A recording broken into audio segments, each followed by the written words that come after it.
Hey, and happy Mother's Day. Just want to give you a quick encouraging word. I know there's some traffic and distractions, and that's part of the deal. That's the way it is in life. And I'm coming to you from Concord, Georgia today, in the midst of doing a virtual 5K for Bibles with the West Central Georgia FCA.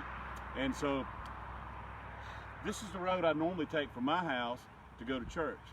Several weeks ago, I started down this road, got right here, and there was a detour sign and a road closed sign, and there's a big sign here, and you can't go that way. They had a washout, and there's a big pile of rocks in the road, and the road is blocked.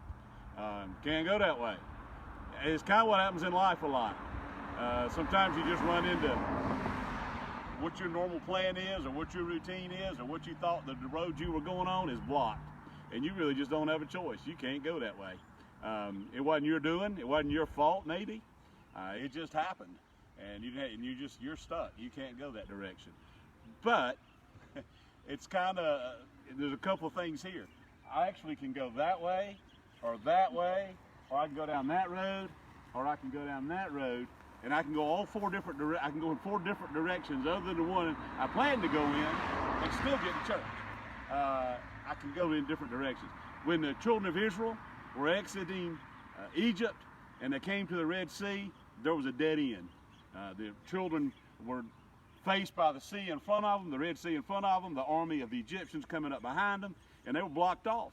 And they had to find a different direction, a different place to go. And God made a way.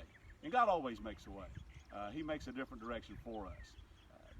So I want to say that whatever situation you find yourself in, where maybe there's a blockage, maybe there's a detour sign, I want to give you one. I want to tie it into Mother's Day, because it's even that way in our families. Sometimes we feel like, I'm going down this road, but there just seems to be no way to continue. Well, maybe that God's got a detour, or maybe that God has got some other type of direction for you to go in. God's got a different plan. But God always provides a way of escape, a way for his people. Pretty cool. I referred to it this morning in the message in Romans chapter 16.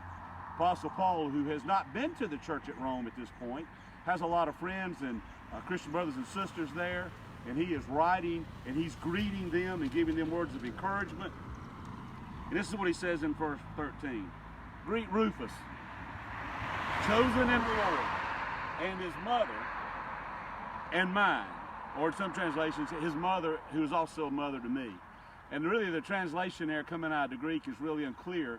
I don't believe that Rufus was actually Paul's biological mother or biological brother, and that his mother was his biological mother.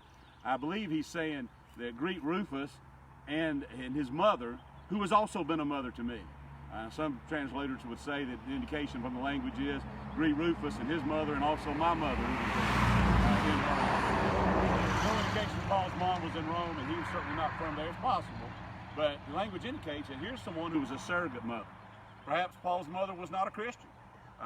He came from a good Jewish home. Maybe she was from some other background, and so that relationship still important, but not what it could have been. And so here's someone who stepped in. Many of us have mothers and fathers and brothers and sisters in the faith who have made a difference in our lives, and so we're grateful for those. So here's what I want to do. I want to do a couple things just real quick. We're done. I want to encourage you today to know that God makes a way. He'll provide someone. He'll provide some route. He'll open up a door for you. He'll open up a window for you where the door was closed. God always provides a way. He's got a plan before you even knew it. And also, even in the family, that is true. In our own life, God's got a way for that relationship. God's got a door to open in there to fix that thing. And God may even provide someone. In many of our cases on this Mother's Day, God's given us, in addition to our good godly mothers, or in place of the spot that they didn't fill, God's provided someone. So not only would you maybe send a card or make a phone call if you're not able to actually be with your mother today,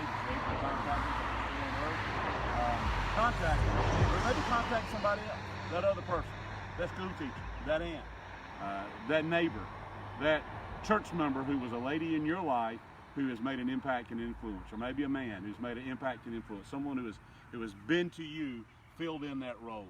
And we're grateful for them, because God does that. God uses folks to fill in. And as we mentioned this morning, also be willing to be that for somebody else. There are a lot of orphan children in our country. Maybe they're with their parents, but their parents really aren't filling that role that God would have. And God's given us the opportunity to do that to some degree. And so I just want to encourage you to do that. And I pray that you will have a wonderful month. Don't give up. Maybe even this. Maybe you run along and there's a detour and a road closed sign, and maybe you just need to stop and see how pretty the roses are. Because if you hadn't been for that sign, you'd have just sped on by. Maybe God's just slowing you down so you can stop and enjoy it. Let me pray with you, and we're going to go. Lord, thank you for your goodness to us. Lord, and even though we run into detours and dead ends and up against the wall, you've got a plan. You've got a way for us to go ahead and continue to serve. And you've even got some things for us to stop and look at along the way. So Lord, help us to be sensitive to what you are doing and not be frustrated about those roadblocks that we can't really help. In Jesus' name, amen. Be blessed.